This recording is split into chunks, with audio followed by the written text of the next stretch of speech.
பார்க்கலாம். நவீன நவீன தனிம வரிசை அட்டவணையில் பார்த்தீங்கன்னா தொகுதி 3ஆம் வரிசை ஆறாம் தொகுதி 3 6வது வரிசையில் எது இடம்பெற்றிருக்குன்னா லாந்தனைடுகள் இடம்பெற்றிருக்கு. நான் ஆல்ரெடி சொல்லிட்டேன் ஸ்டூடெண்ட்ஸ், கவனிங்க பாருங்கள். 3வது தொகுதி, ஓகே, 3வது தொகுதி 6வது வரிசையில் லாந்தனைடுகள் இருக்குது.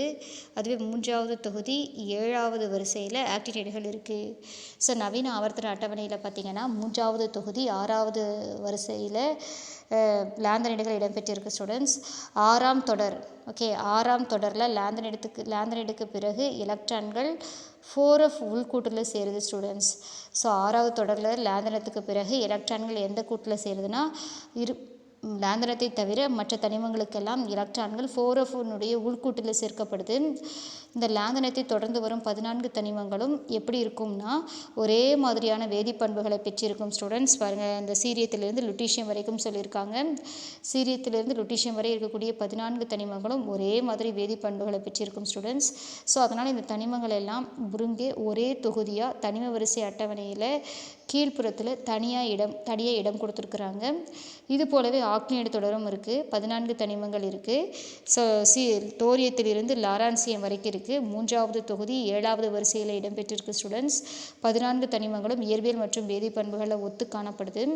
இவ்வாறு லாந்தனைடுகளுக்கு என தனித்தனியே இடம் அமைக்கப்பட்டிருக்கு ஸ்டூடெண்ட்ஸ். சரிங்களா? இந்த லாந்தனைடுடைய பொதுவான எலக்ட்ரான் அமைப்பு பார்த்தீங்கன்னா 1 மார்க் கொஷின் கேட்பாங்க, கவனிங்க. xenon 4f 1 to 14, xenon 4f 1 to 14, 5d021 6s2. ஓகேவா? லாந்தனைடுடைய பொதுவான எலக்ட்ரான் அமைப்பு xenon 4f 1 to 14, 5d021 6s2. அடுத்து லாந்தனைடுகளின் பொதுவான ஆக்சிஜனேற்ற நிலை பார்த்தீங்கன்னா +3.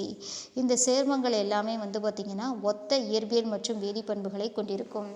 லாந்தனைடு தொகுதியில் லாந்தனைடுகளுடைய பொதுவான எலக்ட்ரான் அமைப்பு xenon 4f 1 to 14, 5d021 6s2.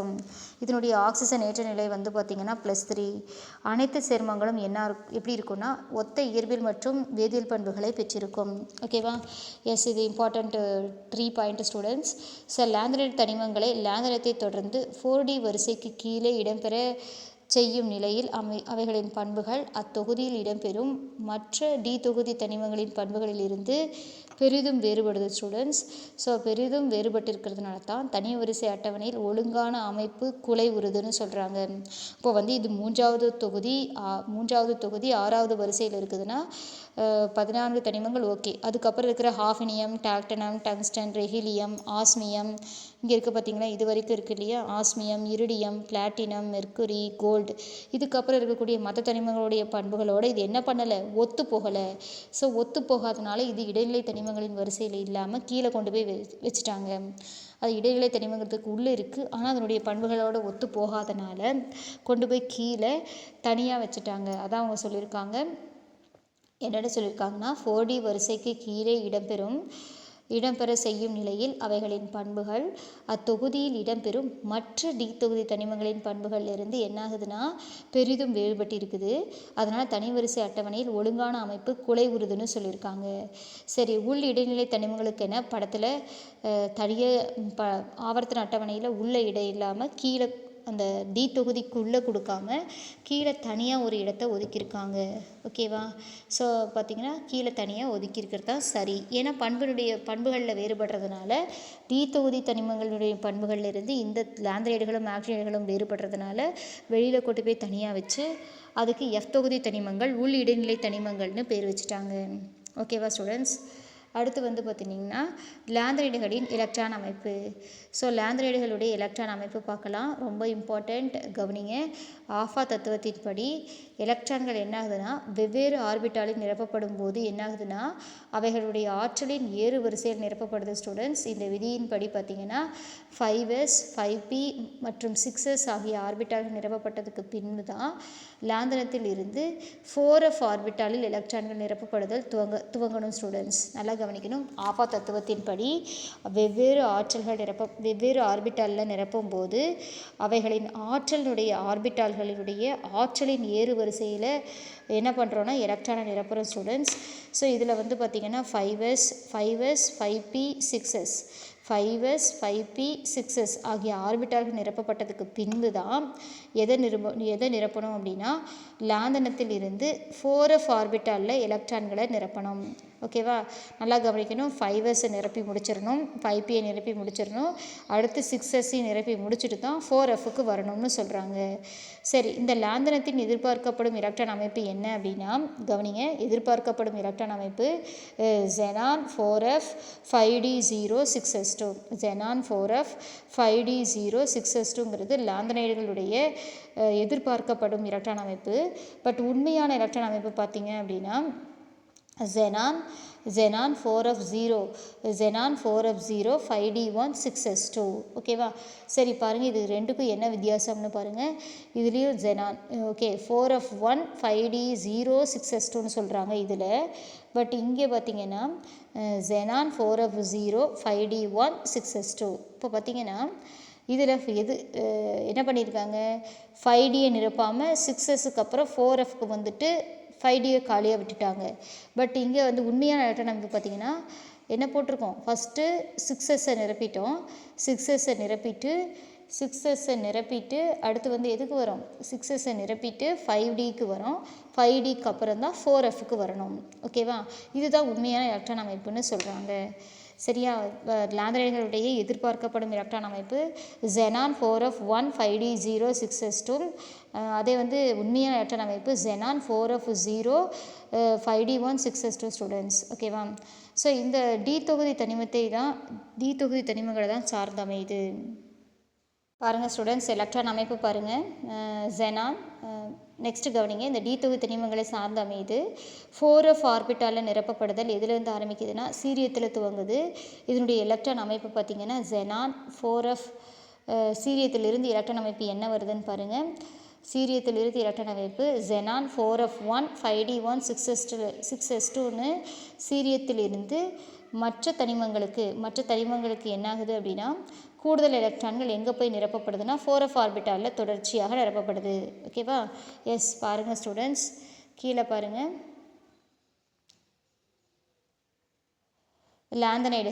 லாந்தனத்தினுடைய electron அமைப்பு கொடுத்துட்டாங்க. லாந்தனத்தினுடைய அணியன் 57, குறியீடு LA. எலக்ட்ரான் அமைப்பு பாருங்கள் students, xenon 4f0 5d1 6s2. ஓகேவா, 57 எலக்ட்ரான்களில் 54 எலக்ட்ரானை xenon போட்டுட்டோம், 54 போட்டாச்சு. ரிமைனிங் இருக்கிற 3 எலக்ட்ரானை 6sல 2 எலக்ட்ரானும் 5dயில் 1 எலக்ட்ரானும் போட்டுட்டோம். 4f காலியாக இருக்குது. ஸோ லாந்தனத்தில் 4f ஆர்பிட்டால் காலியாக தான் இருக்குது ஸ்டூடெண்ட்ஸ். அடுத்து சீரியம் பாருங்கள். சீரியத்தினுடைய அணியன் 58, இதனுடைய குறியீடு CE. அதனுடைய எலக்ட்ரான் அமைப்பு xenon 4f1 5d1 6s2. 58ங்கும்போது எக்ஸ்ட்ரா ஒரு எலக்ட்ரான் வந்துருச்சு, அது 4f ஆர்பிட்டாலுக்கு வந்துருச்சு. ஸோ xenonல 54 எலக்ட்ரானை போட்டுக்கிறோம், 54 எலக்ட்ரானை போட்டுடுறோம். மீதி இருக்கக்கூடிய 4 எலக்ட்ரானில் 6sல 2 எலக்ட்ரானும் 5dயில் 1, அடுத்து 4fல 1 நிரப்புகிறோம். ஓகேவா, பிரிசியோடிமியம் அணியன் 59, ஒரு எலக்ட்ரான் அதிகமாக வந்துருச்சு. அந்த எலக்ட்ரான் எங்கே போய் நிரப்பப்படுதுன்னு பாருங்கள். xenon 4f3 5d0 6s2. 5dயும் காலி ஆகிட்டு எங்கே வருது, 4fல 3 வருது. ஓகேவா, அடுத்து நியோடிமியம் பாருங்கள் 60, குறியீடு ND. So xenon 4fD 5d0 6s2. அடுத்து பாருங்கள் பிரிமித்தியத்துக்கு அணியன் 61, குறியீடு PM. xenon 4f5 5d0 6s2. பார்த்துங்க, F ஆர்பிட்டாலில் மட்டும் பாருங்கள் அப்படியே எலக்ட்ரான் இன்க்ரீஸ் ஆகிட்டே வருது. சமேரியத்தினுடைய குறியீடு SM 62ன்னு குறிக்கிறோம், அணியன் 62, xenon 4f6 5d0 6s2. அடுத்து யூரோப்பியத்தினுடைய குறியீடு EU 63 அணியன், எலக்ட்ரான் அமைப்பு xenon 4f7 5d0 6s2. ஓகேவா, நெக்ஸ்ட்டு கடோலியத்தினுடைய எலக்ட்ரான் அணியன் 64, குறியீடு GD. xenon 4f7 5d1 6s2. ஓகேவா, so next terbium 65, TB. xenon 4f9 5d0 6s2.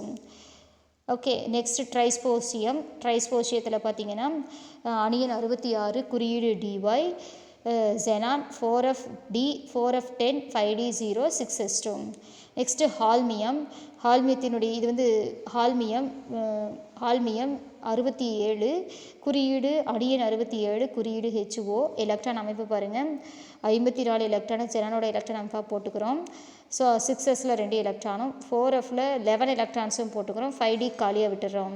அப்போ பார்த்திங்கன்னா xenon 4f 11 5D 0 6s 2. Erbium பார்த்திங்கன்னா 68 அணியன் erbium. So xenon 4f 12 5D 0 6s 2. Thulium 69 அணியன் குறியீடு TM students. Xenon 4f 13 5D 0 6s 2. Next ytterbium அணியன் 70 குறியீடு வந்து YB ஸ்டூடெண்ட்ஸ். எலக்ட்ரான் எப்படி எழுதணும்னு பாருங்கள். எலக்ட்ரான் அமைப்பு ஜெனான் 4f 14 5D 0 6s 2. பாருங்கள் அப்படியே 4f ரிமைனிங் வர ஒரு எலக்ட்ரான் அப்படியே 4f அப்படியே ஆட் ஆகுது. 4f 14 5D 0 6s 2. லுட்டீஷியம் 71 எலக்ட்ரான்கள். Lutetium xenon 4f 14 5D 1 6s 2. இப்போ பார்த்தீங்கன்னா எஃப் தொகுதியில் மட்டும் பார்த்தீங்கன்னா ஒரு தனிமத்தில் லேந்தனத்திலிருந்து லுட்டீஷியம் வர என்னாகுது 4f ஆர்பிட்டாலில் மட்டும் பாருங்கள் ஸ்டூடெண்ட்ஸ். 4f ஆர்பிட்டாலில் எலக்ட்ரான்கள் சேர்க்கப்படுது. எப்படின்னு பாருங்கள். ஃபஸ்ட்டுக்கு 4f1, அடுத்து 4f3, 4f4, 4f5, 4f6, 4f7, 4f9, 10, 11, 12, 13, 14. So லாஸ்ட்டாக வந்து பார்த்திங்கன்னா லுட்டீஷியத்துக்கு ஜெனான் 4f 14 5D 1 6s 2. இப்போது எலக்ட்ரான்கள் அதிகரிக்கக்கூடிய எலக்ட்ரான்கள் எல்லாமே என்னாகுது 4f ஆர்பிட்டாலில் வந்து நிரப்புது. ஸோ அதனால தான் நம்ம லாந்தனைட் தொகுதி தனிமங்களை 4f தொகுதி தனிமங்கள்னு சொல்கிறோம். இந்த எலக்ட்ரான் அமைப்பு எல்லாம் நல்லா தரவாக படிச்சுக்கோங்க. எலக்ட்ரான் அமைப்பு வந்து எழுத சொல்லுவாங்க. ரொம்ப இம்பார்ட்டண்ட் 1 மார்க் கொஷின். ஒரு 2 சேர்மங்களை வந்து ஒரு 2 மார்க் கொஷினாக கேட்க சான்ஸ் இருக்குது. அணு எண்ணையும் குறியீடு எலக்ட்ரான் அமைப்பு தரவாக மெமரி பண்ணிவிடுங்க.